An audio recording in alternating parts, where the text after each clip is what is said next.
요한복음 8장 31절 32절 보겠습니다. 요한복음 8장 31절 32절. 그러므로 예수께서 자기를 믿은 유대인들에게 이르시되 너희가 내 말에 거하면 참으로 내 제자가 되고 진리를 알지니 진리가 너희를 자유롭게 하리라. 다시 한번 읽겠습니다. 이르시되 너희가 내 말에 거하면 참으로 내 제자가 되고 진리를 알지니 진리가 너희를 자유롭게 하리라. 아멘. 우리가 중보기도 살펴가는데 우리가 중보기도에 수반되어지는 중보기도에 뒤따라오는 세 가지 분리, 대가, 지불, 만남, 이 세 가지를 우리가 살펴갑니다. 우리가 이 중보기도의 자리에 설 때 이 수반되어지는 것에 대한 이해를 갖지 못하면 중보기도 우리가 온전하게 설 수가 없습니다. 사실 우리의 문제 중에 하나가 이 수반되어지는 것을 우리가 올바로 이해하지 못했기 때문에 그렇습니다. 그래서 우리가 만남을 살펴봤는데 유쾌한 만남으로 하나님과의 만남, 그리고 불쾌한 만남으로 사단과의 만남. 그러니까 우리가 중보기도가 사단과의 만남이 수반됩니다. 그 사단과의 만남이 수반된다고 그러기 때문에 우리가 우리 마음속에 이 사단과의 만남이 굉장히 꺼려지거든요. 부담되거든요. 그리고 안 만났으면 좋겠거든요. 우리가 평소에 사람들 만날 때 안 만났으면 좋은 사람이, 안 만났으면 하는 사람이 있는 곳에 우리가 주로 하는 방법이 뭡니까? 그 자리에 안 가면 됩니다. 나 저 사람 만나기 싫어도 거기 안 가. 우리 이런 말 많이 하시죠? 많이 듣죠? 중보기도 마찬가지입니다. 우리가 하나님 앞에 우리가 서가는 자리에서 사단과의 만남이 수반되어지는데 이 사단과의 만남이 있다고 그러니까 부담되기도 하고 두렵기도 하고 사단이 이런 전략을 가지고 뭐 괴롭히고 뭐 이렇게 흔들고 한다고 그러니까 야, 나 그렇게 차라리 안 할란다. 차라리 그냥 중보기도 안 하고 그냥 편안하게 신앙생활 하겠다. 그렇게 생각하는 사람 많습니다. 그리고 실제적으로 중보기도의 자리에 서는 거 부담스러워합니다. 그 실제로 중보기도 자리에 서다 보니까 이 사단과의 만남이 수반되어지는 걸 통해서 중보기도를 멈춰본 사람 많습니다. 근데 문제는 뭐냐면 우리가 이 중보기도의 자리에서 이 사단과의 만남이 있을 때 그 만남을 두려워하지 않고 그 만남을 무서워하지 않고 부담스러워하지 않아야 될 이유에 대한 것을 우리가 분명하게 이해하게 될 때 그때 우리는 그것으로 인하여서 우리가 담대함을 가질 수가 있습니다. 그게 예수님께서 말씀하신 진리라는 겁니다. 그러니까 진리를 너희가 알 때 그 진리가 너희를 자유롭게 한다. 그러니까 우리가 잘 보세요. 우리는 우리를 자유롭게 할 수 있는 능력이 없어요. 근데 우리는 우리가 우리를 자유롭게 하려고 그래요. 그러니까 사단과의 만남이 있다고 그러니까 그 만남이 이런 막 전략을 가지고 흔들고 뭐 난리 요란법석을 친다더라. 그러니까 우리는 그것에 대해서 우리가 그것을 끊어내고 우리가 그것을 무너뜨리고 우리가 그것을 하려고 한다는 거죠. 근데 예수님이 우리에게 하고 있는 건 그 말이 아니에요. 무슨 말이냐면 너희가 할 수 없어. 너희가 하려고 되는 게 아니야. 근데 진리를 알면 너희가 주체가 돼서 진리를 알게 되면 너희가 주체가 되어서 너희를 자유롭게 하는 거야. 이걸 얘기하는 게 아니고 진리를 알면 진리가 주체가 돼서 너희를 자유롭게 하는 거야.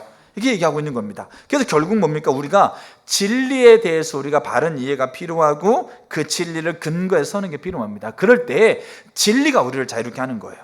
그래서 우리가 오늘 제가 나누려고 하고 있는 부분은 그럼 진리가 뭐냐 이거죠. 진리에 대한 부분들을 우리가 좀 보려고 합니다. 그게 진리입니다. 그리고 그거를 근거해서 우리가 서는 거죠. 그래서 이렇게 정의하면 돼요. 여러분들이 핸드폰 바탕화면이든 카카오톡 바탕화면이든 밴드 바탕화면이든 아니면 컴퓨터 뭐 이렇게 바탕화면이든 수첩이든 다 써놓으세요. 어떻게 쓰느냐? 하나님께서 결정하셨고 그 결정을 성취하셨으며 지금도 유효하다는 것이 진리다. 다시 말씀드리면 하나님께서 결정하셨고 그 결정을 성취하셨으며 지금도 유효하다는 것이 진리다. 여러분 눈에 보이는데 다 써놓으세요. 제가 고등학교 때인가 이렇게 다니엘서를 읽다가 다니엘서 9장 다니엘서 하나님 앞에 기도하면서 하나님 황폐한 성소 가운데 주의 얼굴빛을 비춰주세요. 그 문구가 제 마음속에 뭣도 모르고 그냥 하나님 황폐한 성소 가운데 주의 빛을 얼굴빛을 비춰주세요. 그 마음이 제 안에 다가왔어요. 그래가지고 제가 중학교 때인가 고등학교 때인가 제가 시골에 있는 집에 제 책상 앞에도 잘 때 천장 앞에도 벽 앞에 다 붙여놨어요. 지금도 아마 그게 있어요. 그 방에 지금 시골집이 허름하게 남아있는데 제가 가보니까 지금도 붙어 있어요. 그러니까 우리의 눈길이 닿는 곳에 다 써놓으세요. 하나님이 결정하셨고 그 결정을 성취하셨으며 지금도 유효하다는 것이 진리다. 이것을 여러분 눈에 보이는데, 그래서 하나님이 이스라엘 민족들에게 너의 머리 위에, 너의 손에, 너의 뭡니까? 이 가슴에 다 적어가지고 붙이고 다니라 이렇게 얘기하고 있는 게 뭐냐면, 우리의 눈길이 닿는 곳에 그 문구를, 진리를 쓰시고 그 진리를 우리가 동의하시는 거죠. 그 진리를 내가 선택하는 겁니다. 그래서 오늘은 진리를 보려고 합니다. 이게 진리입니다. 세 가지. 하나님이 결정하셨고 그 결정을 성취하셨고 지금도 유효하다. 이게 진리입니다. 그리고 이 진리를 근거해서 저 여러분이 설 때 그 진리가 우리를 자유롭게 합니다. 내가 자유롭게 하는 주체가 아니고 진리가 우리를 자유롭게 한다는 거죠. 자, 그래서 그 부분들을 이제 우리가 하나씩 좀 보아갈 텐데, 먼저 우리가 좀 이렇게 그 진리 세 가지를 좀 보기 전에 우리가 좀 알아야 될 게 두 가지가 있어요. 하나가 뭐냐면, 진리라는 게 뭐냐? 이제 우리가 이 진리라는 것을 이제 조금 더 이렇게 이해하기 쉽게 세 가지로 이렇게 풀어서 이렇게 특징들을 설명하고 있는 건데, 근데 진리라는 게 뭐냐? 예수님이 뭐라고 말씀하셨어요? 진리를 알지니 진리가 너희를 자유롭게 하리라 했을 때, 예수님 말씀하고 있는 진리는 뭘까요? 진리, 그러니까 제가 결정하셨고 성취하셨고 지금도 유효하다는 게 진리다. 그럼 그것에 대한 이론적인 지식을 가지고 있으면 진리입니까? 여기 예수님께서 말씀하고 있는 진리라고 하고 있는 이 헬라어는 히브리어, 구약에 쓰고 있는 히브리어를 이렇게 대응하고 있는 단어예요. 그러니까 히브리어의 어떤 단어를, 어떤 문장을 이제 이 진리라는 말로 표현하고 있다는 거죠. 근데 거기에서 사용되고 있는 말 중에 하나가 뭐냐면, 하나님께서 하나님 자신, 하나님의 본성, 하나님의 본질을 나는 누구다, 나는 이런 분이다라고 그분의 본질을 지칭하거나 표현할 때 쓰고 있는 히브리어 단어를, 이 예수님이 쓰고 있는 진리라는 단어가 그 단어를 번역하고 있다는 얘기죠. 그 단어를 사용하고 있다는 얘기죠. 그렇기 때문에 진리라는 말은 몇 가지 이론적이고 몇 가지 지식적이고 몇 가지 교리적인, 배워가지고 알고 있는, 관해서 알고 있는 것을 얘기하고 있는 게 아니라 뭘 얘기하고 있겠어요? 하나님 자신, 그리고 예수님 자신이 진리라는 거예요. 그래서 진리를 안다, 여기 안다는 말이 무슨 말이냐면, 그 31절에 보게 되면 뭐라고 말씀하셨어요? 너희가 내 말에 거하면, 여기 안다는 말이 거하다는 말이에요. 그거 이제 제가 나중에 이제 마지막에 나누려고 합니다. 그리고 여기 진리가 너희를 자유롭게 한다. 그래서 자유. 여기서 말하고 있는 자유는 뭡니까? 그 어떤 정치적인 어떤 속박이라든지, 지금 로마의 압제 가운데 이스라엘이 있지 않습니까? 그럼 로마의 지배 가운데 너희를 해방할 거야? 아니면 지금 너희가 주인과 종의 노예 관계에 있잖아? 근데 이 노예 관계에서 너희를 해방할 거야? 이런 뭡니까? 의미에서 사용되기도 했었지만, 그보다 더 근원적이고 본질적인 뭡니까? 우리를 죄로 타락하게 해서 죄인 노예된 상태로 우리를 거하게 하고 있는 이 근원적인 압제, 이 근원적인 구속, 이 근원적인 뭡니까? 이 묶임, 이 묶임으로부터의 우리를 자유롭게 하는 것을 의미합니다. 잘 보세요. 그러니까 몇 가지 현상적인 것. 지금 내가 로마의 압제 가운데 있어요. 지금 내가 노예라는 신분을 가지고 있어요. 그러니까 내가 지금 뭐 질병이 있어요. 그러니까 몇 가지 현상적인 것을 해결하겠다라고 하고 있는 그 의미로 사용되기도 해요. 근데 문제는 뭐냐면, 예수님이 쓰고 있는 이 자유롭다라고 하고 있는 이 말이 가지고 있는 의미가 뭐냐면, 근원적인 억제, 근원적인 억압, 근원적인 묶임, 뭡니까? 죄의 저주, 죄로 인해서 우리를 타락하게 했던 그 사단의 견관진, 사단의 묶임과 억압으로부터 우리를 자유케 한다. 자, 그렇기 때문에 잘 보세요. 그렇기 때문에 중보기도는 뭐의 만남이 있다고요? 중보기도는 사단과의 만남을 수반된다는 말이죠. 근데 예수님이 진리를 알 때 진리가 너희를 자유롭게 한다고 한다는 것은 뭡니까? 이 사단이 가지고 있는 근원적인 억압에서부터, 근원적인 전략과 묶임과 매임에서부터 우리를 해방시킨다는 말의 의미를 가지고 있다는 얘기예요. 이게 자유롭게 한다는 거예요. 그래서 예수님이 뭐라고 말씀하시냐면, 마태복음 16장에서 이렇게 얘기합니다. 이 반석 위에 내가 뭘 세우겠다? 교회 세우겠다. 근데 이 교회를 음부의 권세가 이기지 못한다. 그럼 이 예수님이 말하고 있는 반석은 뭡니까? 예수님이 말하고 있는 반석은 베드로가 아닙니다. 이 반석은 베드로가 고백하고 있는 그 고백입니다. 주는 그리스도시요 살아계신 하나님의 아들입니다. 그러면 요한복음 8장의 말로 의하면 이 베드로의 고백은 요한복음 8장의 뭐겠어요? 진리입니다. 그러니까 예수님 말씀하신 건 그거예요. 내가 진리 위에 교회를 세우겠다. 근데 그 진리가 교회를 자유롭게 하기 때문에 근원적인 억압을 가지고 다가오고 있는 그 죄의 속박과 억압이 절대 이기지 못한다라고 선언하신 거예요. 이게 예수님께서 말씀하고 있는 진리를 알지니 진리가 너희를 자유롭게 한다는 말의 의미입니다. 여러분, 양극단의 목적을 가지고 만남이 일어나요.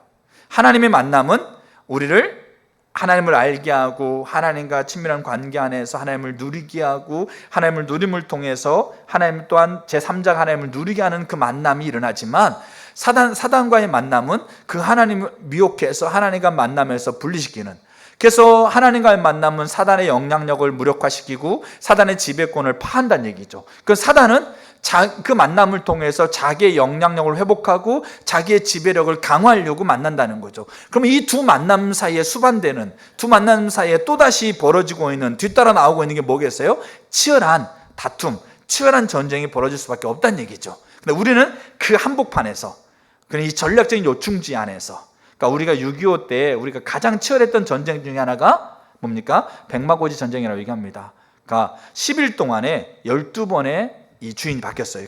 이 천원에 있는 그 고지인데 여기에 북한과 우리나라가 10일 동안에 12번이나 이 고지를 점령하는 그 위치가 바뀌었어요. 그만큼, 왜냐하면 그 지역이 뭡니까? 이 군 지역의 전략적인 요충지입니다. 서울과 뭡니까? 이 북을 연결하는 전략적인 요충지이기 때문에 그 전략적인 요충지에 거기를 누가 차지하느냐가 이 전쟁의 향방을 결정할 수 있는 요충지인 거죠.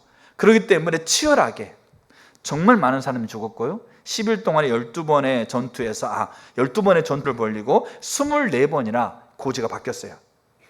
그만큼 치열하게 뺏고 뺏기는 전쟁이 백마고지 전투였어요. 그만큼 전략적인 요충지에 모든 걸 쏟아붓는다는 얘기죠. 근데요, 중보기도가 전략적인 요충지입니다. 그래서 이 만남이 수반되어지는데 영향력을 약화시키려고 하고 있고 영향력을 강화하려고 하고 있고 지배권을 무너뜨리려고 하고 있고 지배권을 강화시키려고 하고 있는 이 치열한 만남이 여기에 일어납니다. 근데 우리가 이 전략적인 요충지의 자리에서 우리가 두려워하지 않아야 될, 우리가 뭡니까? 부담스럽지 않아야 될, 그러니까 우리가 부담스럽지 않는 건 아니에요. 근데 우리가 무서워하지 않아야 될 근거가 어디가 있냐면 예수님 말씀하시는 게 진리에 있다는 거죠. 그 진리에 서는 교회, 그러면 음부의 권세가 이기지 못합니다. 이길 것처럼 다가오지만 결코 이길 수 없는 그 자리에 서게 됩니다. 그래서 우리가 그 사실을 이제 나누려고 합니다. 그래서 진리를 세 가지에, 그러니까 진리가 뭐라고요? 몇 가지 이론적이고 몇 가지 배운 지식이 아니에요. 진리는 예수님 자신을 얘기합니다. 그 예수님 자신 위에 교회가 세워졌을 때 음부의 권세가 이기지 못합니다. 근데 이 예수님 자신을 우리가 이렇게 이해하기 쉽게 우리가 풀어서 설명하자면 세 가지 중요한 요소를 좀 알아야 되겠다는 얘기죠. 하나님이 결정하셨고 결정을 성취하셨고 지금도 유효하다. 그럼 이게 진리입니다. 그래서 이거를 여러분 대문 앞에 서놓으세요. 그리고 우리가 사단과의 만남을 통해서 그 사단의 전략 가운데서 이거를 끊임없이 보고 듣고 끊임없이 그렇게 마음에 새겼으면 좋겠습니다. 자, 진리를 제가 나눕니다. 첫 번째, 하나님의 결정. 자, 하나님이 뭘 결정하셨느냐죠. 중보기도 이렇게 하는 책이 있어요. 더치슈 목사님 썼던 책에 이렇게 37페이지 이렇게 쓰고 있어요. 자, 우리는 주권적 하나님께서, 자, 주권적 하나님이란 말은 이렇게 세상을 창조하시고 다스리시고 주관하시는 주권자, 주인. 자, 주인 되신 하나님께서 하나님의 진정한 뜻이 이루어지도록 인간의 태도와 행동에 달려있도록 세상을 만드신 이유를 이해해야 된다. 자, 주권자 하나님이 그분의 뜻이 이루어지는 것에 인간의 태도와 인간의 자세와 인간의 행동이 그 영향을 끼치고 있다라는 그 모습으로 세상을 창조하고 있었다라고 하고 있는 이유를 이해해야 된다는 얘기죠. 자, 하나님께서는 인간의 결정에 의해서 영향을 받으시는 분이 아니에요. 그래서 인간이 결정하거나 결정하지 않는다고 해서 하나님이 궁극적인 구속의 사건이 무효화되는 건 아닙니다. 그 시대마다 하나님이 행하고자 계획하셨던 하나님의 구속이 없어지는 게 아니에요. 1.1도 변함이 없으세요. 근데 문제는 뭐냐면 인간의 선택에 의해서 구속을 잃어버린 영혼들에게 효과가 없는 것으로 그렇게 치부돼 버릴 수 있다는 얘기예요. 그래서 하나님께서 세상을 창조하실 때 하나님이 결정하셨던 것은 뭡니까? 이 온 세상을 하나님이 창조한 인간과 함께 이 온 세상을 다스리고 정복하고 돌보시고 보호하시도록 하나님이 결정하셨다는 거죠. 이게 하나님의 결정이에요. 누구를 통해서요? 사람을 통해서 하나님이 창조한 창조 세계를, 그래서 하나님이 가지고 있는 계획하고 목적했던 것이 인간의 태도와 인간의 결정과 인간의 영향, 인간에 의해서 영향을 받을 수 있는 것처럼 세상을 창조하고 있는 것을 이해할 필요가 있다는 얘기죠. 그래서요, 하나님이, 자, 성경을 한번 보도록 하겠습니다. 자, 창세기 2장 한번 볼까요? 창세기 1장 먼저 보시죠. 1장 보시게 되면, 자, 1장 27절.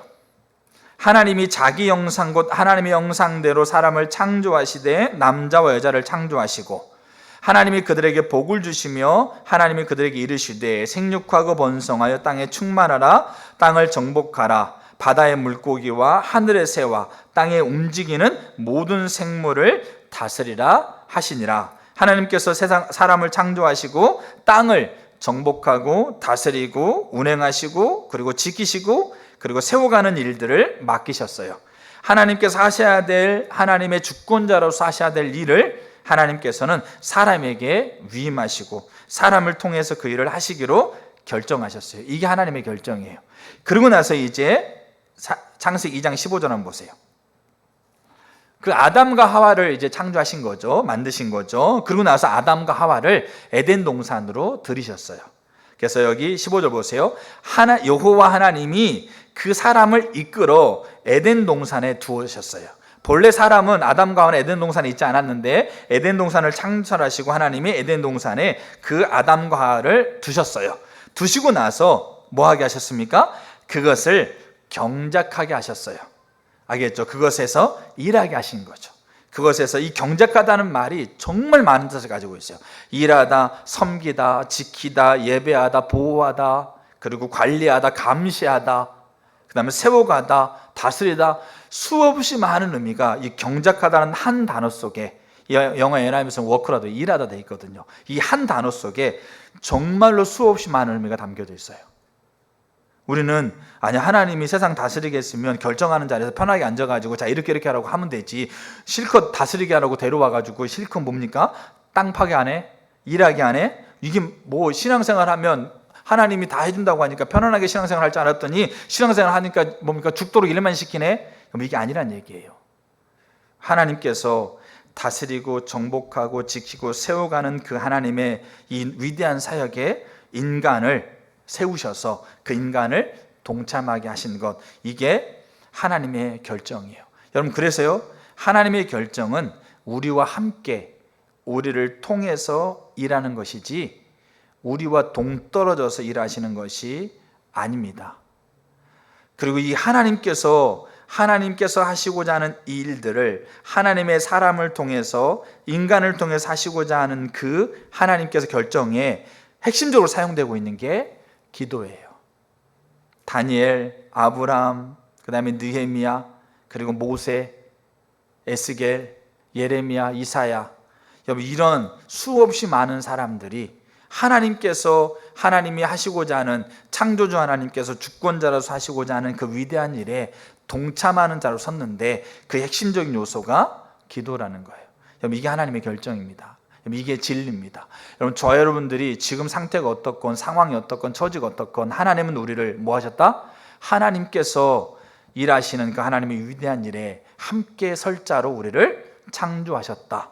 그게 결정하셨다는 것이 진리입니다. 자, 두 번째, 하나님이 결정하셨고 두 번째가 뭡니까? 그 결정을 뭐 하셨어요? 성취하셨어요. 그러니까 우리가 인생을 살아가면서 수없이 많은 결정을 하게 됩니다. 제가 우리 아이들한테도 우리가 다음 주에 어디 간다, 뭐 내일 뭐 어떻게 할게, 그렇게 막 결정했던, 계획했던 걸 아이들한테 알리기도 합니다. 근데 상황이 급변하게 되거나 문제가 생기거나 아니면 그렇게 하려고 했는데 내가 그렇게 할 수 있는 능력이 만약에 더 없어서 그 능력이 무너질 수도 있고 그 능력이 보류될 수도 있고 안 될 때도 있습니다. 여러분, 우리는 결정한 것을 완벽하게 이룰 수가 없습니다. 근데 여기 하나님이 결정하신 바를 성취했다는 말은 뭐냐면 하나님께서 했던 결정을 완전하게 뭐 하셨다? 완전하게 완성하셨다는 얘기예요. 아멘이시죠? 뭘 결정하셨다고요? 우리를 하나님께서 하고 있는 위대한 일에 우리를 그곳에 세우겠다고 결정하셨는데 그 결정을 하나님이 성취하셨다는 얘기예요. 어떻게? 완전하게. 그럼 완전하게 성취한 것을 우리는 어떻게 알 수 있느냐? 우리는 예수 그리스도의 십자가와 부활을 통해서 하나님이 그 완성하셨다는 사실을 우리는 알 수 있어요. 예수님의 이 십자가 부활은 하나님께서 뭐를 선언하고 있는 거냐면 예수가 주라는 걸 선언하고 계신 거죠. 그래서 예수의 십자가 부활을 거치면서 예수를 믿는 그 당시 초대교회는 예수님을 뭐라고 고백했습니까? 예수님을 주님이라고 고백했어요. 여러분들 예수님 뭐라고 고백합니까? 나의 주, 나의 하나님, 또는 나의 주님, 뭐 이렇게, 아니면 우리의 주, 이렇게 부르잖아요. 우리도 주라고 고백합니다. 그 말은 하나님께서 예수 그리스도의 십자가 부활을 통해서 모든 이름 위에 뛰어난 이름을 주시고 그 모든 이름을 다스릴 수 있는 이름으로 그 예수의 이름을 올리신 거죠. 그래서 예수님을 주 되심을 선언하신 거죠. 뭐가요? 예수의 십자가와 예수의 부활이 예수의 주 되심을 선언하고 있는 거예요. 그렇다고 한다면 이 예수의 주 되심에, 잘 보세요, 우리가 예수를 믿는 사람은 예수님이 우리의 십자가 부활을 통해서 우리를 구원하시고 우리의 주가 되심 우리가 알기 때문에 예수를 우리가 영접했어요. 그렇게 영접했기 때문에 우리가 예수를 주라고 고백하는 게 자연스럽고 지극히 당연한 부분입니다. 그러면 예수가 주님이라고 하고 있는 이 하나님의 선언, 십자가의 죽으심과 부활을 통해서 선언하고 있는 예수가 주라고 하고 있는 이 고백 속에 단순히 예수를 믿는 사람들만, 예수의 십자가와 예수의 부활을 인정하고 받아들이는 사람만 그렇게 주님이라고 우리를 다스리는 분, 우리의 주권자로 고백하는 것에 해당되는 부분일까? 아니면 하나님이 창조하고 있는 모든 창조 세계가 예수를 주라고 고백하는 것에 포함되어 있는 그 선언일까? 전자일 것 같으세요? 후자일 것 같으세요? 전자는 예수 믿는 사람만 고백하는 거다. 후자는 하나님이 창조하는 모든 창조 세계가 예수가 주되심에 그렇게 그 선언에 속해 있는 거다. 전자, 후자, 뭐 같으세요? 후자예요. 이게 뭐라고요? 이게 진리라는 거죠. 진리 위에 설 때 그래서 음부의 권세가 우리를 이기지 못하는 겁니다. 그러면 보세요. 자, 땅에 있는 것, 땅 위에 있는 것, 땅 아래에 있는 것. 그러니까 빌립보서 2장이 그렇게 얘기하고 있어요. 예수님을 살리셨는데 살리면서 주로 세웠는데 이 주로 세우는 게 땅에 있는 것, 땅 위에 있는 것, 땅 아래에 있는 것. 알겠죠? 그러니까 이 온 우주에 존재하고 있는 모든 존재가 하나님이 선언하고 있는 그 예수의 주되심 아래 속해 있다는 거죠. 그러면 자 보세요. 모든 피조세계가 속해 있다고 한다면 예수님을 대적했던, 하나님을 대적했고 배반한 존재로서의 사단도 그 예수의 주되심 아래 속해 있을까, 속해 있지 않을까요? 어떻게 생각하세요? 속해 있습니다. 이게 진리라는 거예요. 이게 결정하셨고 성취하셨다는 말이에요. 이게. 그래서요, 피조물 중에 하나, 하나님을 대적하고 하나님과 대등한 존재로 자기를 부각시키고 그런 존재로 자기를 내세우고 있는 사단, 근데 그 사단마저도 예수의 주되심, 예수의 주되심 안에 포함되어 있다라는 거죠. 그래서 그 주님의 명령에 뭐 할 수밖에 없다? 굴복할 수밖에 없어요. 자, 사단은 이걸 알았을까 몰랐을까요? 여러분, 예수님이 이 땅에 오셨어요. 육신의 몸을 가지고 오셨어요. 아무도, 아니죠, 침례 요한은 알았어요. 근데 소수, 그러니까 침례 요한 외에 몇 명만 알았을 건데, 근데 거의 대다수가 사실상 침례 요한도 사실상 뭡니까? 더 나이가 더 들어서 알았겠지만, 근데 예수가 이 땅에 왔을 때 그 예수가 누구인지를 가장 먼저 알아본 존재가 누굴까요? 이게 사단이에요. 그러면 그 예수가 누구인지, 그리고 무엇을 위해서 왔는지를 가장 먼저 그 정체를 알아보는 존재가 사단입니다. 그 예수가 하나님의 성취로서, 알겠죠? 결정하신 바를 성취하는 존재로서 이 땅에 왔다라는 것을 가장 먼저 발견한 존재가 사단입니다. 그래서 성경에 이 사단이 그래서 어떻게 합니까? 그 예수를 없애려고 한 거예요. 어렸을 때 헤롯을 통해서 2살 밑으로 다 죽여버렸죠. 거기에 예수가 포함되도록. 그리고 예수가 광야에서 예수가 성령의 인도를 따라서 그가 광야에서 공생애를 준비하고 있었을 때 사단이 와가지고 그를 무너뜨리려고 그랬었고, 생각을, 육신을, 영을 무너뜨리려고 그랬었고, 그리고 결정적으로 무너뜨리려고 했던 사건이 십자가가 사단이 자기가 동원할 수 있는 모든 것을 동원해서 예수를 잡아서 십자가에 둔 거예요. 하나님의 주권 가운데 성취로서 하나님이 그렇게 운행해 갔지만, 그 운행해 가고 있는 과정 가운데 사단이 예수를 무력화하려고. 그리고 여러분, 예수님이 이 땅에 오셨을 때 아무도 예수의 정체에 대해서 잘 몰랐어요. 근데 귀신 들린 자가 예수 앞에 무릎을 꿇고 나서 당신은 우리를 멸하러 오신 자입니다. 귀신이 뭔지 알아봐요.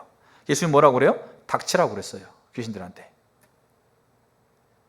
귀신들이 뭡니까? 다니면서 예수가 우리를 멸하러 왔다라고 얘기하는데 사람이 듣겠냐고요.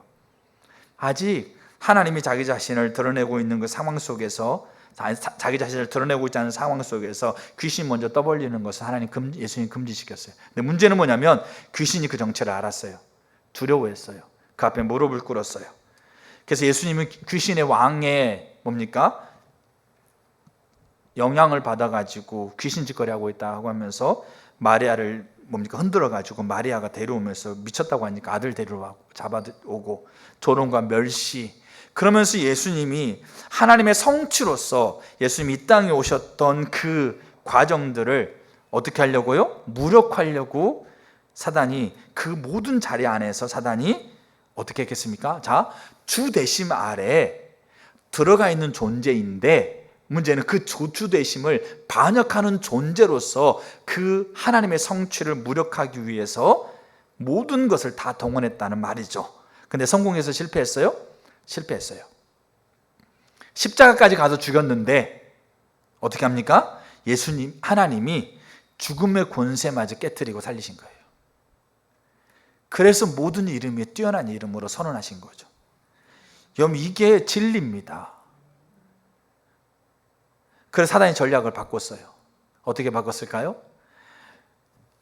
하나님이 선포하고 있는 주대심을 무력화하는 것은 불가능하니까 하나님이 선언하고 있는 주대심을 모방합니다. 그래서 주대심을 모방해서 똑같이 자기 자신이 주인인 것처럼 꾸밉니다. 그래서 요한계시록에 사단의 모습을 표현하고 있는 모습 속에서요, 그 모습이 딱 누구랑 닮았냐면 딱 예수님과 모습과 닮았어요. 예수님이 가지고 있는 영광, 예수님이 가지고 있는 위엄, 권위, 능력, 이런 것들을 그대로, 근데 2% 부족한, 자세히 보지 않으면 그게 거짓인지 모를 정도로 사단이 예수님이 가지고 있는 그 주대심을 모방합니다. 여러분, 그래서 요한계시록에 그 짐승을 표현하면서요, 이 짐승이 이거다, 뿔은 10개이다라고 하는 게 아니고 뿔은 10개처럼 비슷하다, 이런 말을 쓰고 있어요. 그 존재가 그런 존재가 아니고 예수님이 가지고 있는 영광과 권위와 위엄과 권세를 그대로 모방해가지고 마치 그거인 것처럼 꾸며놨지만 그것과 비슷하다라고 얘기를 해요. 조잡하게 흉내를 내고 있는, 뭡니까? 멀리서 보면 모르는데 가까이 쳐다보면 그게 조잡하다는 것을 금방 알 수 있는 모방을 만들어내요. 자, 처음에는 무력화했는데 그 무력화하는 것이 실패하자 이제 모방을 합니다. 근데 우리가 알다시피 단 한 번도, 잘 보세요, 단 한 번도 하나님과 올바른 관계 안에서, 다른 말로 하게 되면 진리의 근거에서 선포된 명령을 사단은 거부한 적이 없어요. 그게 성경에 말하고 있는 진리예요. 그게 하나님이 성취했다는 말의 의미예요. 그리스도의 십자가 죽으심을 통해서 주되심을 선포하고 그 주되심의 모든 피조세계 사단마저도 그 주되심 아래 속해 있고, 그리고 그 주되심, 그러니까 하나님과 관계 안에서 그 주되심 성취하심을 근거해서 선포하고 있는 그 선포를 사단은 한 번도 거부할 수가 없는 존재라는 거죠. 그러나 그렇게 거부할 수 있는 존재처럼 자기를 모방해서 우리 가운데 떡하니 세워놓으니까, 그러니까 우리가 진리를 근거하지 않으니까 그 사단이 우리의 선언에 거부할 수 있는 존재인 것처럼 그렇게 우리가 느껴진다는 얘기예요.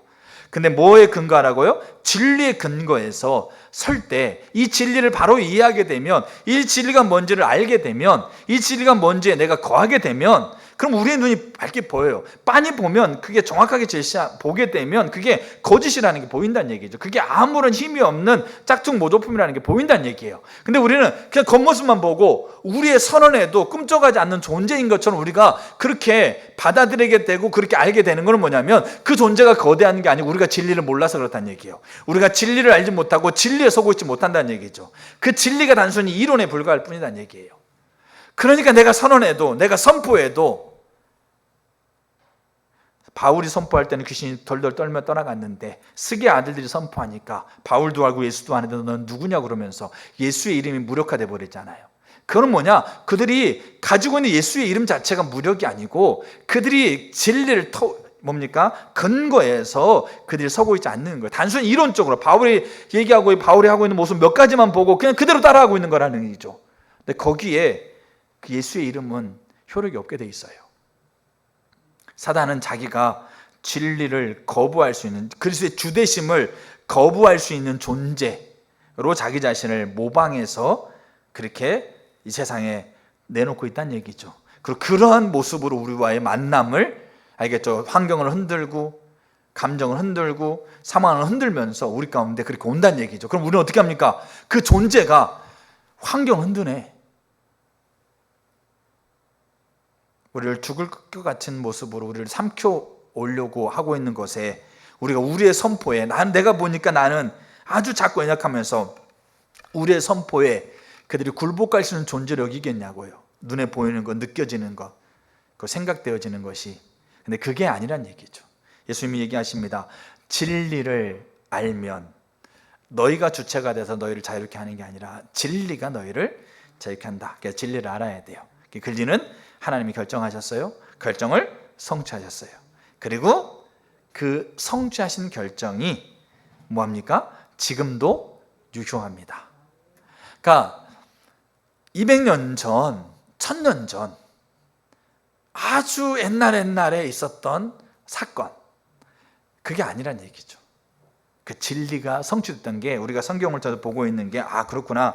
이사야가 뭡니까? 722년 오간의 BC, 우리보다 3000년 전이잖아요.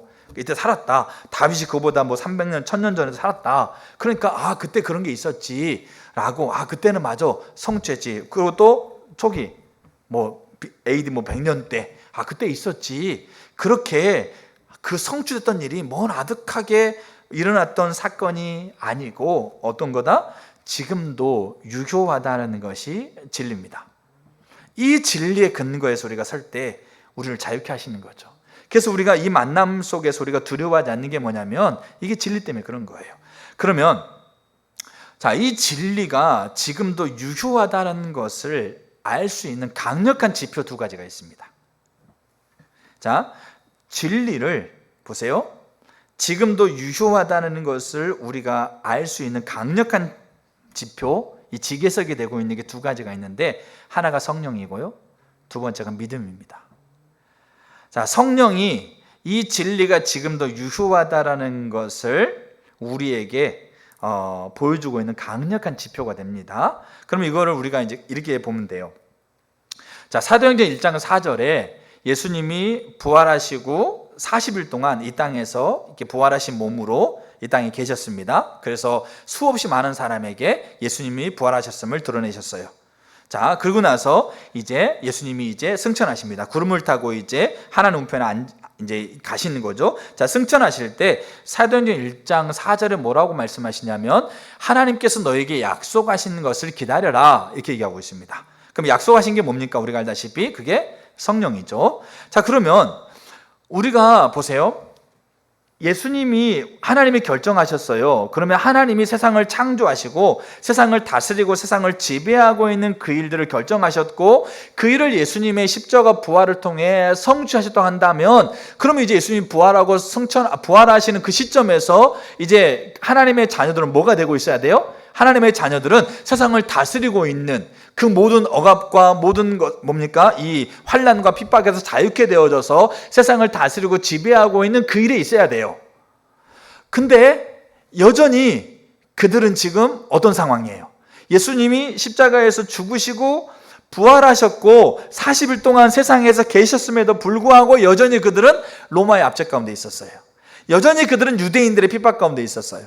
여전히 그들은 예수 믿는 것 때문에 죽었어요.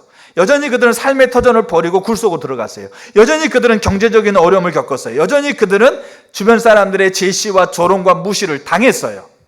여전히. 그럼 뭡니까 이게? 하나님이 이미 성취하셨다고, 이미 십자가의 부활을 통해서 이미 그 일을 이루셨다라고. 그래서 모든 피조 세계와 사단마저도 그 주권 안에 속해 있다고 그러면 이제는 뭐 어떻게 해야 돼? 우리가 이제 다스리는 위치에 서서 다스려야 된다는 얘기죠.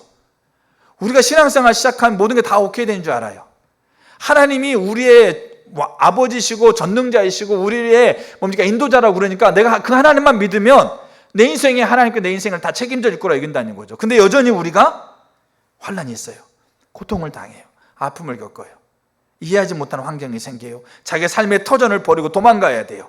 주변 사람들이 예수 믿더니 아주 그냥 다 아주 쫄딱 망해가지고 아주 그냥 쯧쯧쯧 하면서 다 혀를 차요. 그런 상황 가운데 여전히 거하고 있는 거예요. 근데 예수님이 가버리시네. 그럼 사실은 뭐냐면 약속하시는 것을 기다려라. 그리고 그 약속하시는 것이 오시게 되면 사도행 1장 8절 유대와 사마리아와 땅끝까지, 예루살렘과 유대와 사마리아 땅끝까지 하나님이 성취하셨던 그리스도의 주되심을 실현케 한다. 그렇게 이야기하고 있는 거죠. 그리고 실제적으로 하나님의 주되심을 그 시대마다 실현했던 기록이 사도행전입니다. 그렇다고 한다면 우리가 알아야 될 게 뭐냐면 성령이 우리 가운데 오시는 사건이 지금도 유효하다는 것을 우리 가운데 보여주고 있는 강력한 지표가 된다는 말은 뭐냐면 우리의 힘으로 그리스도의 주되심을 이룰 수 있는 능력이 우리의 힘으로 없다라는 거예요. 우리가 지금 우리 상황 가운데서 사단이 우리에게 만나고 오고 있는, 여전히 사단은 존재하고 있고 여전히 사단이 기세등등하고 있는 것처럼 보이고 있는 그 상황 속에 이미 그리스도의 주됨이 성취됐다 하더라도 그 성취됨이 우리가 살고 있는 실제의 자리에서 실현시킬 수 있는 힘이 우리 가운데 없다는 얘기예요. 그래서 우리에게 누가 오셔야 돼요? 우리에게 그거를 가능케 하는 성령이 와야 된다는 얘기죠. 근데 이 성령이 오시는 건데 이 성령이 오심이 단순히 한 번의 사건만으로 일어난 일이 아니었다는 얘기예요. 그래서 오순절날 이제 사도행전 1장에 얘기하고 나서 사도행전 2장에 오순절날 성령이 임합니다. 근데 오순절날 성령이 임했던 이 사건은 사도행전 28장의 이 기록을 통해서, 사도행전 이 기록을 통해서 성령이 오순절날 한 번 딱 왔던 사건으로 끝나버렸다고 얘기하고 있지 않아요.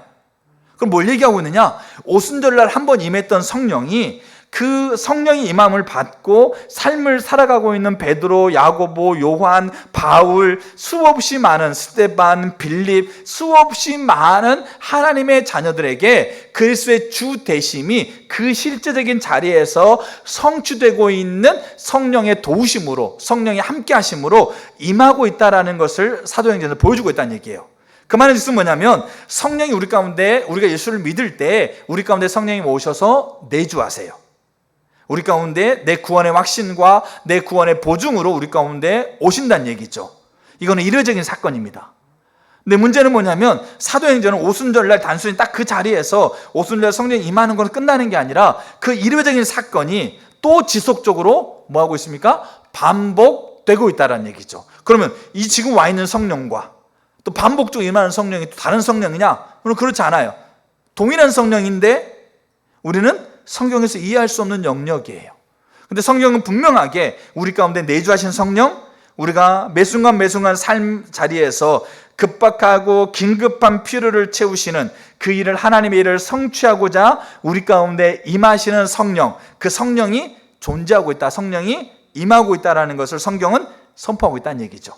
그래서 베드로가 사도행전 4장에서 예수님이 잡혔던 자리에서 그 제사장과 관원들을 향해서 담대하게 내가 하나님 말을 따르는 것이 옳으냐, 너희 말 따르는 게 옳으냐라고 그렇게 담대하고 선언할 수 있었던 것. 근데 거기에 뭐라고 했냐면 성령이 충만했다고 돼 있어요.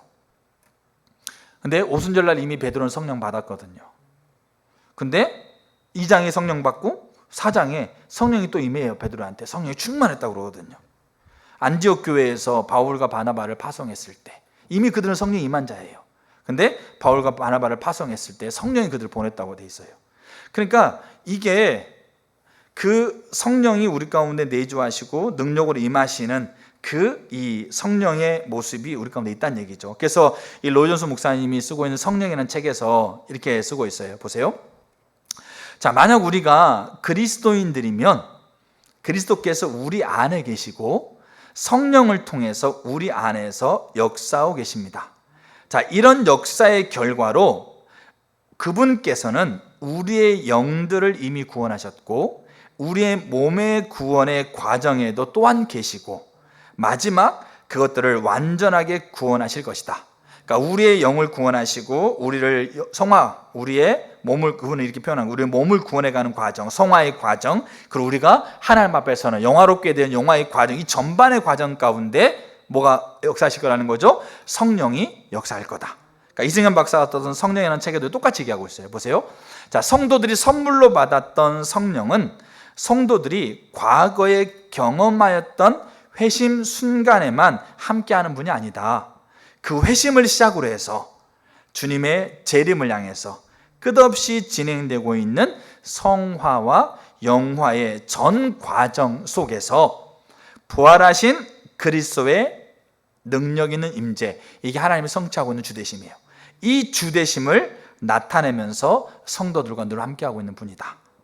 그러니까 지금도 하나님이 결정하셨고 성취하셨다는 것을 우리는 유효하다는 사실, 우리는 뭐를 통해서 우리가 그것을 확실하게 우리가 바라볼 수 있고 신뢰할 수 있느냐? 뭐 때문에 그렇다고요? 우리 안에 계신 성령, 그리고 우리 가운데 매 순간 매 순간 역사하시는 성령. 어디까지요? 우리가 예수를 믿을 때, 우리가 예수를 믿어가는 과정, 그리고 하나님 앞에 서고 있는 그 영화롭게 되는 그 과정까지, 이 전 과정에 걸쳐서 성령이 우리 가운데 함께하고 있다는 것을 이미 성경을 통해서 우리 가운데 말씀하고 있기 때문에 그것이 지금도 유효하다는 것을 강력하게 드러내고 있는 지표라는 거예요. 여러분, 그렇기 때문에 성령이 우리 가운데 내주하시고요, 그 성령님이 우리 가운데서 지금도 우리의 삶의 자리에서 그 주되심을 실현하기 위해서 뭐 하신다? 역사하고 있는 거예요. 그래서 우리가 성령을 구하는 거예요. 우리 안에 내주에 계신 성령이 계시는데 또 무슨 성령을 구하느냐? 아니라는 거죠. 성경에서는 그들이 성령을 구했다고요. 그들이 뭡니까? 하나님 앞에 기도하면서 하나님의 도움, 하나님의 성령, 그들의 삶 안에서 그리스도의 주되심을 실현케 하시는, 그 안에 내주에 계시고 그 안에 성령의 능력으로 하나님의 통치권 가운데 들어가게 할 뿐만 아니라 그 긴급한 필요 가운데서 하나님의 주되심을 실현하게 하는 그 성령을 그들은 구했다고요. 근데 그 주되심을 실현케 하고 있는 그 유효하다는 근거로서 성령을 구했을 때 성령은 그들에게 역사하셨어요. 그리고 그 성령이 그리스도의 주되심을, 그 성취하셨던 그 성취를 실현시키는 거죠. 자, 이게 성령이에요. 자, 그 다음에 또 하나의 강력한 지표가 있어요. 또 하나의 강력한 지표가 있는데 그게 믿음입니다. 이 믿음이라는 말은 뭐냐면 하나님이 결정하셨고 성취하셨던 것을 실현시킬 때, 하나님이 실현시킬 때, 하나님은 그 결정하셨던 그 일을 실현시킬 때 그때 사람을 통해서 한다는 거죠. 그러면 그 사람의 뭐를 통해서 하냐 이거죠. 뭐를 통해 한다고요? 믿음을 통해 한다는 얘기예요. 믿음을 통해서. 그 성경에 이런 얘기가 많이 나와요. 백부장을 보면서 백부장이 하인이 병에 걸렸어요.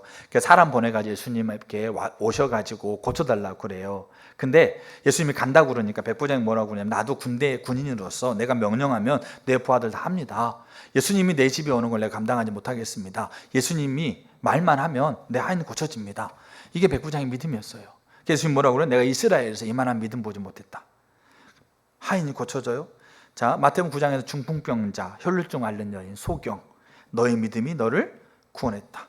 너의 믿음이 너를 고쳤다. 너의 믿음이, 소르보니게 여인, 마태복음 15장에 너의 믿음이 네 딸을 고쳤다. 지붕을 뚫고 중풍병자를 내리고 있는 4명의 사람을 향해서 예수님이 중풍병자를 고치면서 너희들의 믿음이 이 병자를 구원케 했다. 하나님이 뭘 얘기하는 겁니까? 이 하나님이 성취하고 있는 주되심을 우리에게 실현시킬 때, 그때 하나님이 하고 있는 그 영광의 자리에 우리가 서는데, 그 서는 자들의 뭐를 통해서요? 믿음을 통해서 하나님이 그 일을 드러내고 있다고 하고 있는 것이 강력한 지표란 얘기예요. 자, 그래서 우리가 이 부분을 우리가 이렇게 성경 2군데를 보고 좀 이렇게 보려고 할 텐데, 자, 사무엘상 17장 한번 보겠습니다. 사무엘상 17장.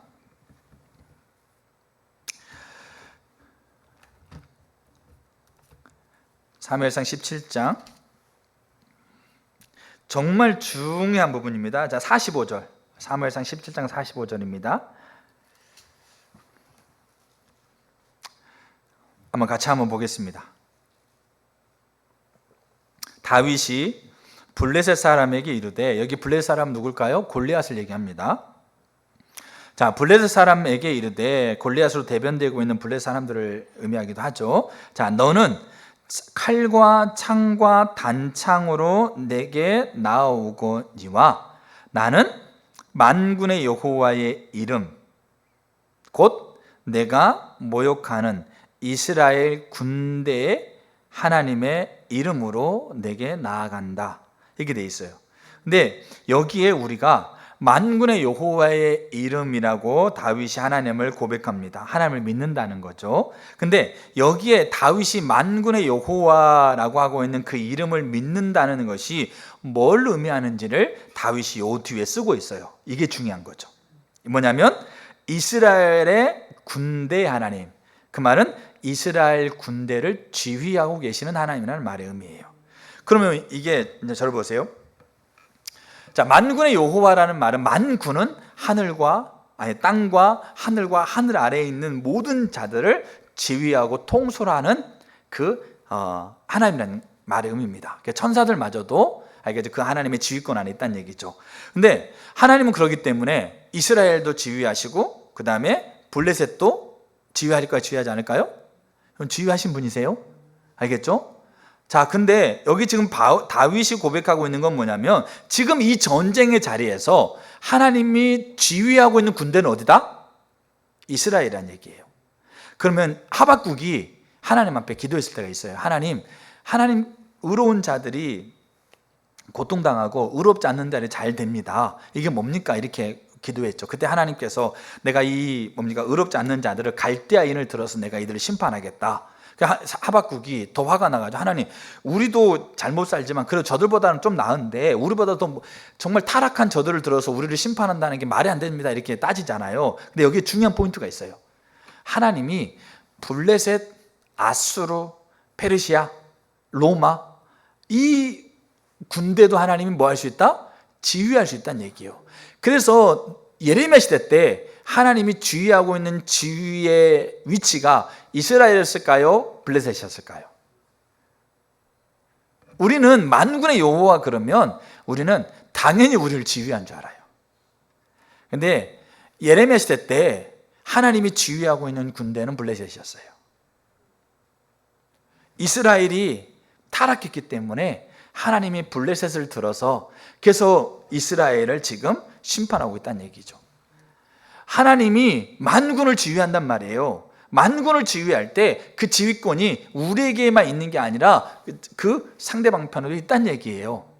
자, 근데 여기에서 다윗이 믿고 있는 만군의 여호와, 이것을 고백하고 있는데 이 고백에 곧, 그러나 모든 군대를 너희 군과 우리 군을 동시에 지휘할 수 있는 분이지만 지금 이 전쟁의 상황에서는 하나님 누구를 지휘하고 계신다? 하나님이 이스라엘 군대를 지휘하고 계신다. 이게 다윗이 믿고 있는 바였어요. 그러면 지휘하고 있다는 사실이 뭐가 중요할까요? 전쟁의 승패를 결정하고 전쟁의 승을 위치하고 있는 자리에 지휘권자로 계신다는 말이에요. 그러니까 이 전쟁을 누가 이긴다? 지휘권자가 있는 그 전쟁을 주관하고 있는 자가 지휘하고 있는 군이 이기게 됐다는 얘기예요. 창과 단창과 가지고 있는 뭡니까? 칼로 나오고 있지만 내가 여호와 이름으로 나간다는 말은 단순히 만군의 여호와가 아니고 지금 우리의 군대를 지휘하고 있는 군대 장관의 전략에 따라서 군대 장관의 지휘를 따라서 내가 지금 이 자리에 서고 있다. 이게 다윗이 고백하고 있는 믿음이에요. 그 믿음의 결과 어떻게 된 겁니까? 골리앗을 죽이죠. 그리고 다윗이 역사 현장에 드러나요. 사무엘을 통해서 기름 부음 받았지만 아직까지 다윗이라는 존재는 역사에 드러나고 있지 않아요. 근데 이 블레셋의 전쟁에서요, 골리앗을 무너뜨리는 사건 속에서 다윗이 기름 부음 받은 자로 역사에 드러납니다. 그리고 사울은 천천히 다윗은 만만이라 사울의 시기를 받게 되어지고 견제를 받게 되어지면서 이제 왕의 대로를 다윗이 본격적으로 걸어가는 장면이 이 장면이에요. 근데 여기에서 핵심은 뭐냐면 다윗의 믿음이었어요. 어떤 믿음? 하나님이 우리의 군대를 지휘하신다. 하나님이 우리의 군대의 승패를 결정하고 있는, 승을 결정하셨다라고 하고 있는 이 믿음. 이 믿음이 뭐합니까?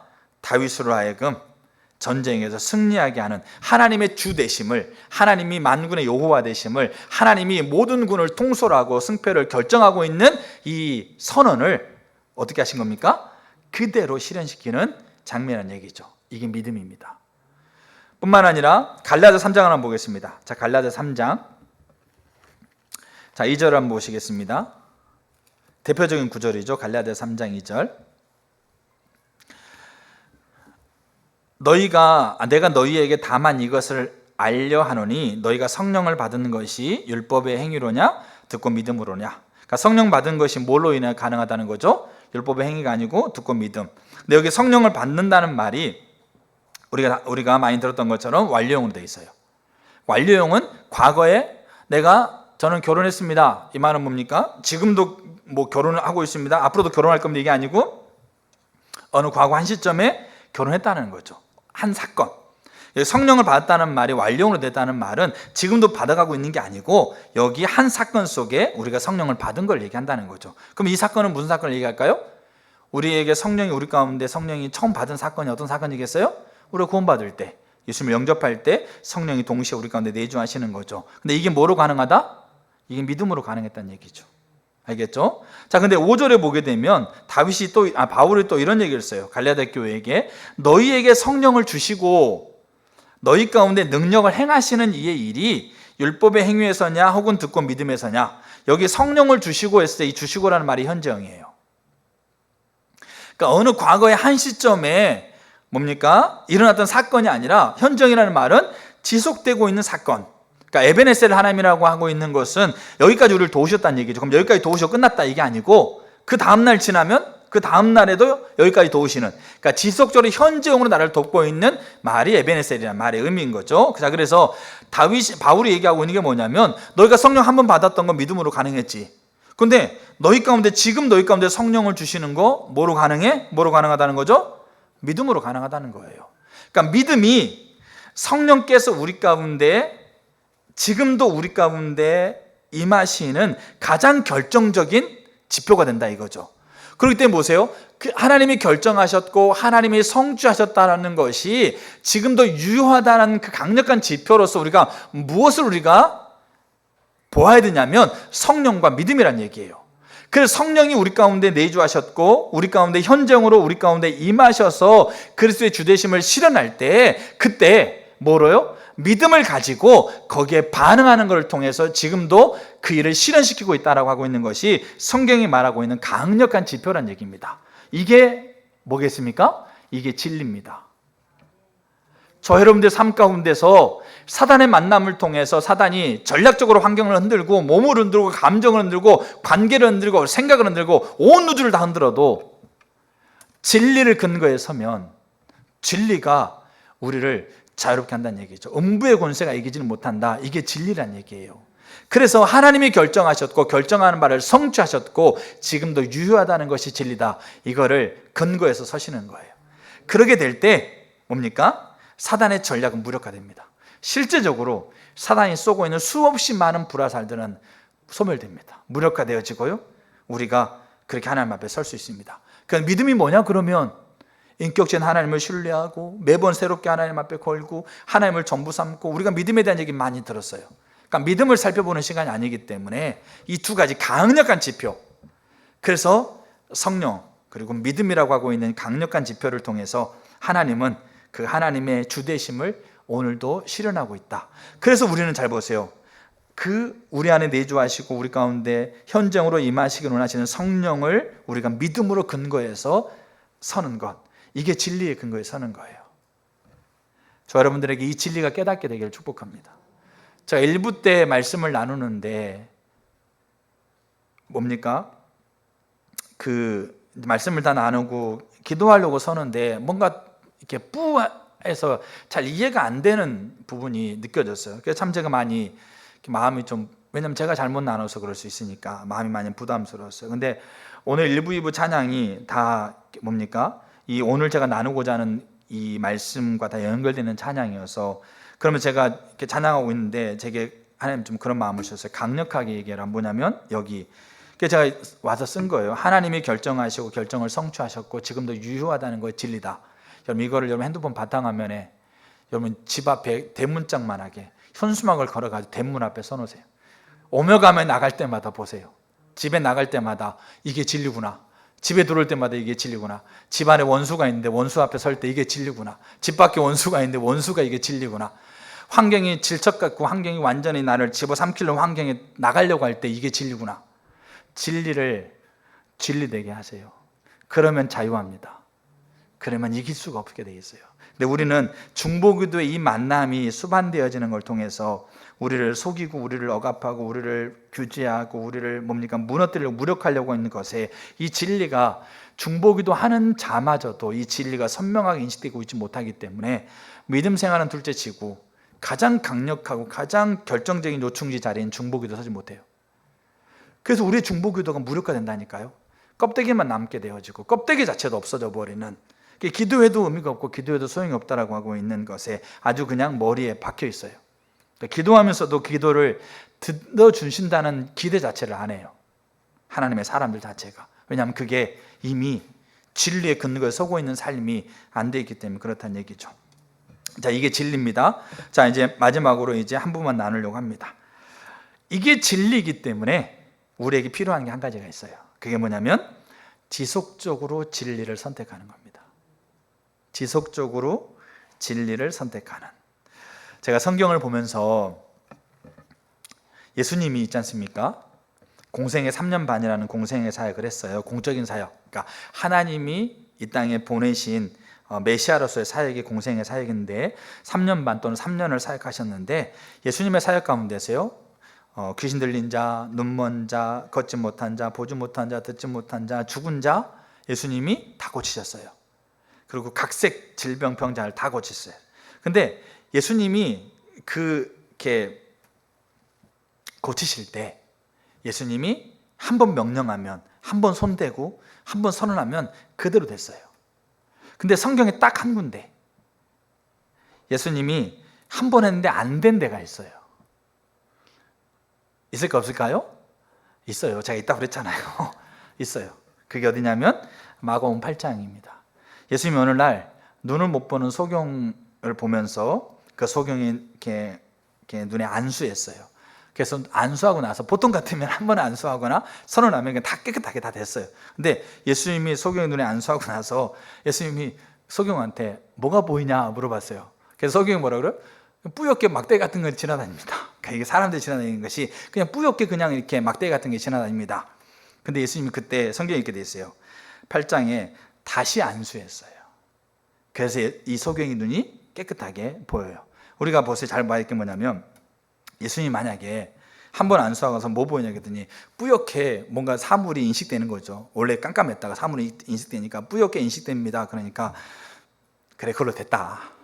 네가 아무것도 못 봐가지고 그냥 뭐 이렇게 부딪히고 그랬는데 앞에 사물 있는 것만 인식한 것도 너 대단한 거다. 사실 이것도 안 되는 건데 나니까 하는 거야. 괜찮아. 그래서 괜찮아 됐다라고 그냥 뒤돌아섰다면, 그리고 예수님이 그렇게 마음을 먹어버렸다면 소경은 눈을 볼 수 없어요. 왜? 그 정도 됐다라고 그렇게 스스로 할 수 있겠죠. 근데 예수님 다시 안수했어요. 저는 이 장면을 통해서 여러 가지 뭐 이렇게 이유를 다 설명할 수 있고 다 깨달을 수 있겠죠. 근데 중요한 게 뭐냐면 다시라는 거죠. 그리고 지속적으로 그렇게 서는 것. 제가 성경을, 우리가 이런 장면들이 성경에 참 많이 나와요. 하나님이 여호수아를 이끌어서 가나안 땅 데리고 가는데요, 가나안 땅 데리고 가면서 여리고성을 정말로 기적적으로 무너뜨렸어요. 근데 그 옆에 있는 조그만 아이성, 몇 명만 보내도 다 점령할 수 있는 아이성의 전투에서 그가 실패합니다. 그랬을 때 만약에 여호수아가 안 되는 모양이구나, 말씀이 그래도 진리는 이래도 안 되는 모양이라고 돌아섰다면, 그럼 여호수아를 통해서 가나안을 점령할 수가 없어요. 근데 여호수아는 그때 뭐 했겠어요? 성경을 보니까 그때 아간의 범죄가 드러나죠. 근데 문제는 뭐냐면 아간의 범죄 때문에 아이성이 무너졌다는 걸 여호수아는 몰랐어요. 여호수아는 그 밤에 엄청나게 많이 자기 자신을 돌아봤어요. 고민하고 자책하기도 하고 그리고 슬퍼하기도 하고. 그런데 문제는 뭐냐면 여호수아가 진리를 근거에 선 거예요. 그래서 하나님 앞에 섰더니 하나님께서 아간의 범죄, 아간이 가지고 있는 범죄를 드러나게 하셔서 이스라엘을 거룩하게 하는 일들을 하신 거예요. 이때 만약 여호수아가 돌아서 버렸다면 여기까지 모양이구나, 여리고라는 강력한 성을 무너뜨렸고 이제 여기까지이구나, 안 되구나, 이렇게 하고 돌아섰다면 여호수아를 통해 가나안은 무너질 수가 없어요. 하나님은 가나안을 무너뜨리기 위해서 다른 사람을 세우겠죠. 그러나 정작 여호수아를 통해서는 가나안 무너지지 않아요. 근데 여호수아가 섰던 게 뭐냐면 여호수아 4장 24절, 길갈에서 그가 군대 장관이신 예수님 만나고 그 앞에 신을 벗고 엎드려서 그가 선언했던, 군대 장관이신 하나님이, 예수님이 선언했던 하나님의 능하신 손을 드러내고 모든 족속으로 하여금 여호와를 찬송케 하는 걸음을 너를 통해서, 이스라엘 민족을 통해서 가나안을 정복하면서 이루겠다라고 하고 있는 진리, 이 일을 내가 이미 너에게 성취했다라고 여호수아를 세울 때부터 말씀하고 있었던, 아브라함과 이삭과 모세로부터 이어지고 있는 유업을 성취하겠다고 하고 있는 진리, 그러니까 이 진리를 근거해서 여호수아가 다시 선 거였어요. 그때 아간의 범죄가 보이고 그 범죄 가운데 아프지만 아간을 죽일 수밖에 없고, 아간을 죽이고 아간이 가져갔던 재물을 다 하나님 앞에 돌려드리고 비로소야 아이성을 점령하고, 여리고뿐만 아니라 아이성뿐만 아니라 가나안의 수없이 많은 족속을 점령하고, 그리고 여호수아가 죽을 때 하나님이 나로 하여금 형통케 하셨다라고 하고 있는 고백을 하고 가고 있는 거죠.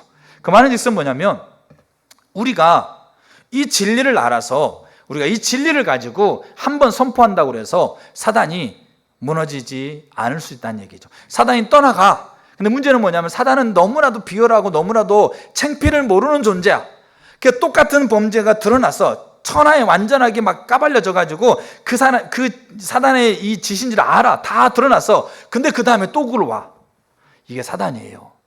그러니까 우리가 아무리 예수의 이름으로 진리를 근거 선언해서 실현된다고 해도 사단은 또 온다는 얘기예요. 근데 어떨 때는 한 번 선포한다고 되는 게 아닐 수가 있다는 얘기예요. 그리고 우리가 중보기도 자리에서 우리가 하나님의 그 진리를 근거해서 선언한다고 그래서 우리가 선언하고 있는 선언대로 우리 눈에 이루어지지 않은 일들이 우리 삶 가운데 산재일 수 있다는 얘기예요. 제가 지난번 나눴죠. 대한민국을 발견하고 대한민국에서 기도했는데 대한민국이 점점 더 기도하는 곳과는 정반대로 돌아가요. 그런 보면서 얼마나 낙심하는지 몰라, 얼마나 좌절하는지 몰라요. 내 자신을 계속 바라보면서 계속 자책감을 가지고 내가 뭔가 내 기도가 하나님 앞에 상달되지 않는 건가 이러면서 그렇게 낙심하고 좌절할 때도 있었다는 얘기죠. 근데 중요한 게 뭐냐면 뭐 하셔야 돼요? 예수님 그렇게 얘기합니다.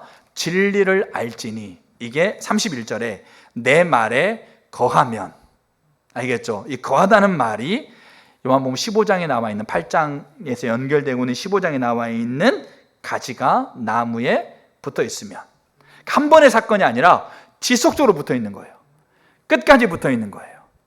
그래서 뭐를 근거해서? 진리. 그러니까 끝까지 붙어 있는 게 진리가 근거가 되지 않으면 붙어 있는 게 이게 제대로 안 된다는 얘기예요. 그러니까 진리를 근거해서 붙들고, 그 붙들면서 또 진리를 근거하고, 진리를 근거해서 붙들고, 끊임없이 계속 어떻게 하는 겁니까? 지속적으로, 반복적으로. 우리가 그게 선택입니다. 그러면 그 진리가 우리를 자유롭게 합니다. 기도했던 사람들 있지 않습니까? 조지 밀러가 5만 번 기도했다고 그러니까 기도했던 건 다 이루어졌죠. 그러면 조지 밀러만 기도했을까요? 아니요. 그 시대에 수없이 많은 사람이 기도했는데 기도했던 대로 다 이루어졌을까요? 아니에요. 근데 그들은 자유했어요. 그냥 스스로 뭐 기도해도 안 되는 것에 그냥 뭐 캐스라케라 알겠죠. 그냥 구원파 얘기하고 있는 그런 자유가 아니라 하나님을 신뢰하기 때문에 갖는 자유가 있어요. 그러니까 믿지 않는 자 앞에 가가지고 내가 질병을 하나님을 치유하는 자라 그러면서 믿지 않는 자 앞에 가가지고 기도했는데 안 나아. 근데 그 다음에 또 가서 기도할 수 있는 이유가 뭐냐면 진리를 근거하기 때문에 그러는 거예요. 근데 믿지 않는 자 앞에 가가지고 기도했는데 안 나오면 그 다음에 기도하러 가요? 못 가요? 못 가요. 창피하니까. 그러니까 또 안 되면 어떡해? 근데 가는 거예요. 왜? 진리를 근거하니까 자유가 있다는 얘기죠. 우리가 이게 필요하다고 봅니다. 진리는 하나님이 결정하셨고 결정을 성취하셨고 지금도 유효하다는 게 진리입니다. 근데 이 진리를 예수님이 뭐라고 말씀하시냐면 진리를 알아야 돼. 진리에 거해야 돼. 그럴 때 진리가 자유롭게 해. 그 자유로움이 우리에게 주되심, 하나님이 결정하시고 성취하신 것을 실현하게 합니다. 그래서 오늘 말씀을 마치면서 우리가 기도의 자리에 설 때요, 이 만남이 있어요. 여러분, 기도의 자리에 서지 못하도록 강력하게 방해하는 사단의 만남이 반드시 있어요. 우리가 애낙골의 시간을 가질 때 우리의 여러분의 삶을 방해하는 사단의 전략이 치열합니다. 갑작스럽게 일이 생기기도 하고요, 갑작스럽게 기도하지 못하는 마음이, 편안하게 교회 왔다가 교회에서 어떤 사건 때문에 마음이 팍 상해버렸어요. 예배고 뭐고 그냥 에이 모르겠다고 하고 가버려요. 그냥 이런 사건들 비일비재해요. 근데 그때 우리는 선택이란 걸 해야 돼요. 뭐를 근거해서 선택하는 거냐? 눈에 아무것도 안 보이고 아무것도 안 해결되어지고 그렇게 섰을 때 내 감정이 엄청 막 아팠는데, 우리는 기도를 그렇게 생각해요. 아팠는데 기도하니까 다 나았더라. 맞아요. 근데 우리는 그것만을 기도의 정석으로 생각한다는 얘기죠. 근데 그것과 반대되는 경우 많거든요. 근데 문제는 뭐냐면 이 긍정적인 것, 부정적인 것의 핵심은 뭐냐면 진리를 근거해서 서고 있는 것의 핵심입니다. 그래서 진리를 근거하지 못하도록 사단이 우리 가운데 수없이 많은 불화살을 쏘아댈 거예요. 그럼 우리는 거기에 뭐 하셔야 됩니다? 우리는 거기에 더 기를 쓰고 진리를 근거해 서셔야 돼요. 알겠죠? 그러면 그 진리가 이제 우리 안에서 뭐 하게 됩니까? 주체가 되어져서 자유하게 됩니다. 그럼 참 신기한 게 뭐냐면, 제가 지난번에 나눴죠. 기도하러 가는 자리가 그렇게 힘들어서 나가기 싫은데 딱 그 자리에 앉아가지고 하나님을 예배하는 그 순간부터 그게 순식간에 사라져요. 근데 그게 한 번만 있는 게 아니고 계속 반복돼요. 그래서 저 여러분들이 말씀을 마치면서 진리는 써놓으세요. 하나님이 결정하셨고 그 결정을 성취하시며 지금도 유효하다. 여기 여러분 진리입니다. 그리고 이 진리를 근거해서 오늘도 저와 여러분들이 선택하시기를 축복합니다. 아멘. 그렇게 됐을 때 진리가 여러분을 자유케 한다고 하고 있는, 알겠죠? 그게 결정하신 거, 성취하신 거예요. 그게 유효합니다. 여러분 삶 가운데. 그래서 여러분들이 어떤 환경과 상황의 자리에서도 기도할 수 있는 자유가 여러분과 있기를 축복합니다. 그리고 이 자유를 통해서 나중에 이제 제가 다음 주 보겠지만 또한 자유를 분배합니다. 그렇게 저 여러분들이 그렇게 하나님 앞에 서시기를 축복합니다. 아멘. 우리 찬양 같이 하나 하도록 하겠습니다.